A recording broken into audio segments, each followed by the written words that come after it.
Welcome. In this tutorial, I'm going to show you how to sew the A-line dress. I do a lot of preparation before I actually do the stitching so that the final outcome looks very professional. Let's get started. First, do all of your stay stitching, necklines, and armholes. Because stay stitching may stretch the fabric, now compare it to your pattern. If it is stretched, pull the threads. Take your front extension and press along the fold line of the extension and the interfacing. There are two fold lines. If you do all your pressing first, the final outcome of the garment will be so much better. Press your darts. I press them and then stitch them, and then press the final sewn dart to the center front or center back. Or if it's the side bust dart, which this one is, press it down. I tie off all my darts. I do not back tack. See how flat they are. With all this pressing, you can't help but have a professional looking garment at the end. I made French seams at the shoulders, wrong sides together, starting at the neck, 1/4 inch seam. Trim it, then press right sides together, stitch at another 1/4. Now to set the pockets. Sew the pockets along the stitching line and then do all your finishing, and I did zigzag. To help the pocket lay flat, I edge stitch catching all seam allowances. Sew all 4 pockets the same way. Check the depth of the opening of the pocket and be sure that's transferred to your fabric. And with right sides together, front and back, you're going to sew from the underarm to the first opening. Instead of back tacking or even tying off, I actually turned the fabric around and sewed about 1 inch or so back the other direction. Now starting from the opening at the bottom of the pocket, stitch to the hem and then around the pocket and finish the seam of the pocket with zigzag. There are several ways to have the seam open, including clipping it, but I don't like to clip it, so I press it. At the hemline, I'm opening the facing and interfacing area and trimming the excess. Make sure you don't trim so much that it doesn't overlap the hem.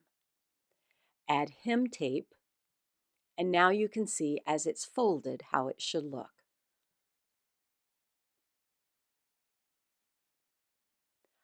I baste the front facing down to hold it in place and stitch my hem. Press your hem lines and or cuff of the sleeve. Open it and then right sides together, stitch along the seam line. To finish these seams, I did turn and stitch, which means turn under another 1/4 of an inch of the edge and stitch. To eliminate bulk in the seam allowance of the cuff, I trim it, press it open, and fold everything up. Now I'm going to put some hem tape around the edge of the sleeve opening. And since it will not show, I'm stitching it through and through all layers rather than do handwork. To prepare the sleeve to put it into the garment, I do 2 or 3 rows of basting stitches. Right sides together, pin the sleeve to the garment under the arm and at the shoulder, and then match the notches at the curves and in between. With your fingers, carefully distribute the gathers, and most of the gathers are at the cap at the top of the sleeve. Once you're happy with that, baste it by hand and check it to make sure it's exactly how you want it to be. Stitch on the seam line and 1/4 of an inch away, trim, and finish the edges of the seam. For the collar, I interface the upper collar, which is a little bit larger than the under collar. I'm going to press the layers together, the interfacing on the wrong side. The steam and pressing helps them adhere to stick together, and then I hand baste them after pinning.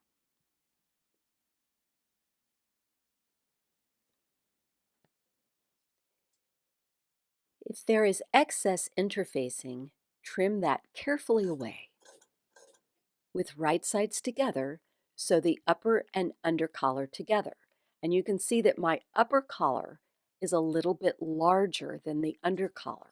That will help it roll under. I'm using a seam guide for the collar. I'm going to pin the center back together and pull the short end to the long end. Come close to the very edge, and I'm going to take 2 stitches diagonally across. This actually helps make for a better collar corner. Sew to the center back.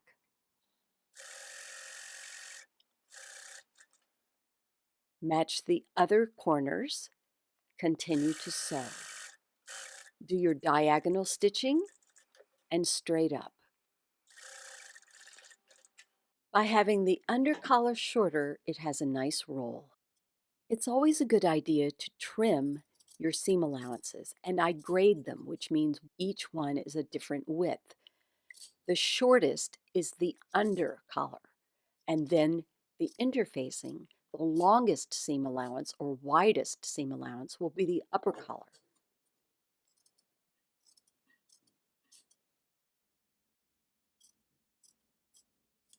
Be sure to trim your corners well, and then press to embed all stitches. Then press the seams open with lots of steam.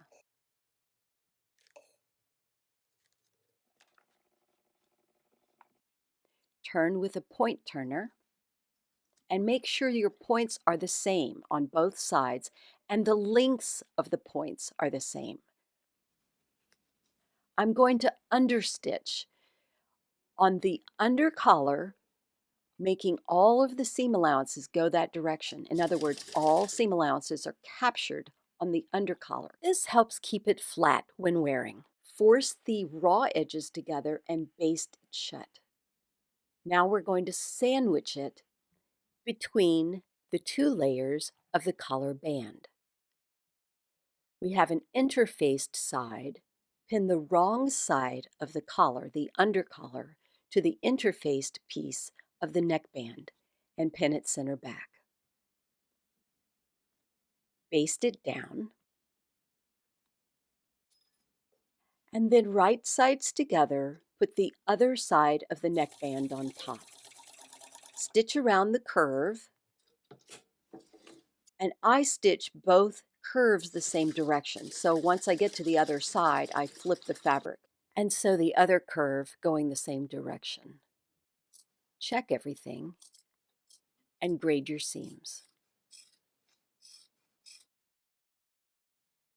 Turn and press. Always test your fabric to make sure that the iron doesn't leave a shine. If it does, use a press cloth.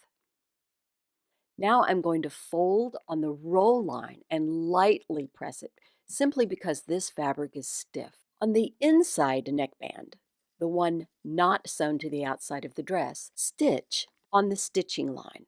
This will be a nice guideline for pressing. With right sides together, pin the outside neckband, matching seam lines and notches. If it's tight, clip the neckline. Certainly use as many pins as necessary. Now stitch the neck down and check it. Often, before machine stitching, I hand baste it down. Grade your seam allowances and press that stitched edge down to do your handwork.